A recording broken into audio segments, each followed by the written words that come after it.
Coming up, the Orioles are among several teams that win it in the ninth on Monday. This is Locked On Game to Game MLB. Every game, every team, every angle. Locked On Game to Game, your team every day. Welcome in. You're listening to Locked On Game to Game MLB. Local experts join us with the biggest stories from yesterday across Major League Baseball. I'm your host, Kainani Stevens. Thank you for making Locked On your first listen every single weekday. Colton Cowser hit a double that gave the Orioles a ninth inning win against the Phillies yesterday. Our Locked On hosts with both teams have a full recap. This Orioles team, they just continue to find a way to win. No Adley Rutschman getting the day off. Felix Bautista, your all-star closer, not available. Yeiner Cano, your all-star setup man, not available. Bullpen already kind of in shambles, having to hold a one-run lead. And what do? They still win the game. Colton Cowser was hitting 100. Gets his first big hit as an Oriole, the RBI double to give him the lead in the top of the ninth. And then who would have thought Salvador Perez? Listen, it wasn't pretty, but he locked down the save in the ninth, just his second career save. Dean Kramer was awesome with 7 strong innings. Shout out to Jordan Westberg, who got his first career homer early in this game. Ryan Mountcastle with a long ball.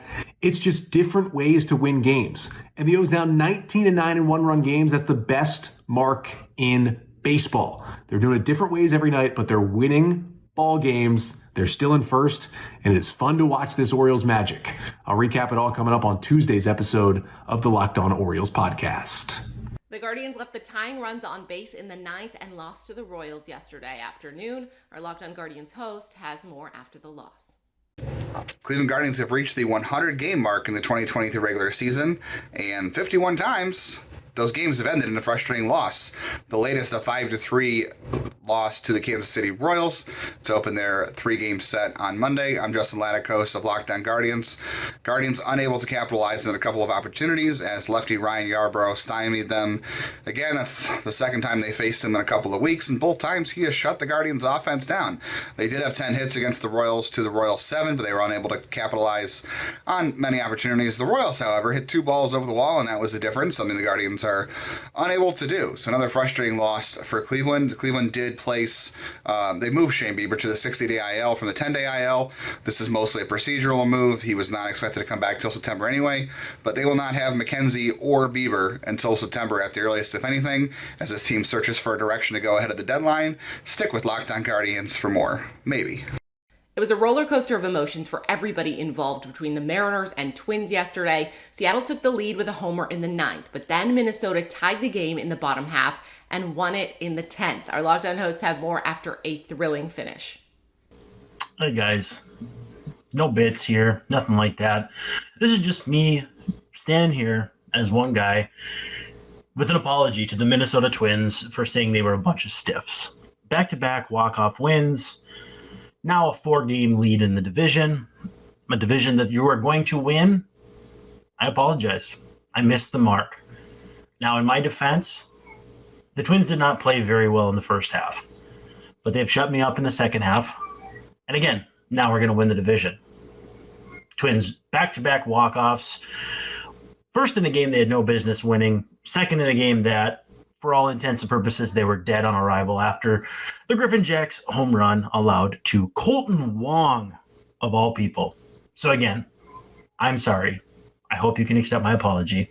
We'll talk soon. The Astros got a walk-off win after a high-scoring game against the Rangers Monday night, and Houston now sits 2 games back of Texas in the West. Our Lock On Local experts check in post-game.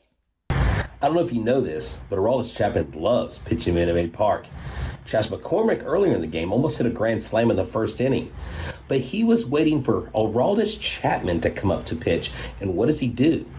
He absolutely crushes him, doing his best Jose Altuve impression, hits a 3-run bomb, 6 RBIs in this game for Chas McCormick. The Chaz Chomp keeps chomping away, and Yainer Diaz, the sensational rookie catcher that was playing DH, was 0 for 3 until his last at bat in the 9th inning. He walks it off with a slap single to right field, and Kyle Tucker puts on the speed and scores from second. The Astros win 10-9, a phenomenal win where the Astros had the lead, they lost it, and they got it back, just like the last time they met. The Astros are 1 game closer to the AL West division title. Stay tuned to Locked On Astros, with your team every day. Go Stros. Coming up, the Brewers tighten their grip in the NL Central. This is Locked On Game to Game MLB.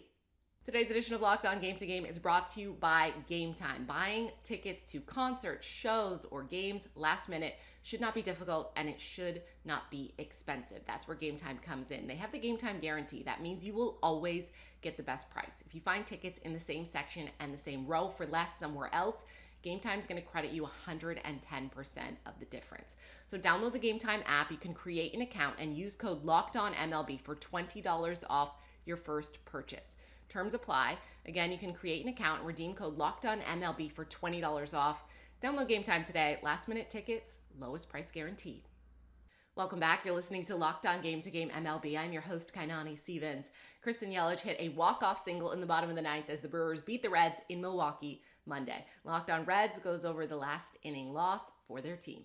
Hi everybody, Chuck Freeman here on Locked On Brewers, heading down to the Brewer locker room, and the Brewers 3-2 winners over the Cincinnati Reds, and the Brewers get a Christian Yelich RBI base at the bottom of the ninth inning to win it. But the story here, the starting pitching and the bullpen bounces back. Colin Ray gives them a solid start, and then the guys in the bullpen lined up and got the job done, threw zeros up on the board until Yelich came through with the base hit, and the Brewers have won 9 of 11 against the Reds this year. Had to come back in this one, got down 2-1, and then Frelick hit a solo home run in the sixth inning to tie things up. The Brewers win it then on the Yelich base hit. But how about that? The Brewers just absolutely own the Cincinnati Reds. We're going to talk about this coming up on Locked On Brewers, get into some other things as well. But man, yeah, you knew the bullpen was going to bounce back, and they did a terrific job. And the Reds are going to hate playing the Brewers for 2 more games because the Brewers just own the Reds. We'll talk to you later on tonight, everybody, on Locked On Brewers. The Cincinnati Reds are a better team than the Milwaukee Brewers, but the record doesn't show it. Their minds leave their bodies or something. I don't know. They forget how to play baseball when they play the Brewers. It's an absolute joke. Score should have been 3-2 going into the ninth inning, by the way. Home plate umpire Junior Valentine was a joke with his frickin' strike zone that was all over the place. Had no consistency whatsoever. Reds couldn't hit. When Joel Payamps and Devin Williams come into the ballgame for the Brewers, the Reds might as well just leave their bats on the bench and hope that they get walked. No hits whatsoever against those two guys all year long. And 39 at-bats against the two pitch. This is a good team. But when they play the Brewers, they don't look like it. And it's really frustrating. Ugh. Diamondbacks went into Monday as one of 5 teams within a game of each other for the wild card spots in the NL, and Arizona had a chance to pick up a win over a struggling Cardinals team to help their chances. Our Locked On hosts tell you more after things went final in Arizona. The Cardinals stormed back in the 9th inning to steal a win over the Diamondbacks. Hey, it's JD from Locked On Cardinals, and Monday night, Adam Wainwright was back on a Major League mound for the first time since the 4th of July, and although he showed a little bit of rust, he gutted his way through 5 innings and was in line to get his 199th career victory. However, this is the Cardinals bullpen we're talking about. And once again, they blow the lead. Their league-leading 23rd blown save of the season. But lucky for them, the offense storms back with 5 runs in the 9th inning, highlighted by a Tyler O'Neill 3-run double, and steal the win from the Snakes by the score of 10-6. In his return to Arizona, Goldie goes 2 for 5 with 3 RBIs, including a 2-run jack to lead the way offensively. And on the mound, it was nice to see Adam Wainwright looking healthy again as he continues his journey towards 200 wins. For the latest updates and info, be sure to keep it Locked On Cardinals. Breaking news. The D-backs bullpen blows a 1-run game in the 9th inning, but is anyone surprised? No. Miller Thomas of Locked On Diamondbacks here. The D-backs had to climb back in Game 1 against the St. Louis Cardinals because Ryan Nelson gave up 5 earned runs, and the D-backs did not take advantage of old Adam Wainwright being on the mound, but thankfully Evan Longoria was able to deliver a huge bomb in the 7th inning to give the D-backs a 6-5 lead. All they needed was their bullpen to hold it down for 2 more innings. Scott McGuffs gets the 1-2-3 in the 8th, but Andrew Chafin and the rest of the bullpen can't hold it down in the 9th.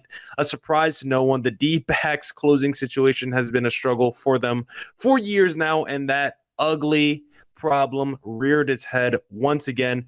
D-backs now on a 5-game losing streak.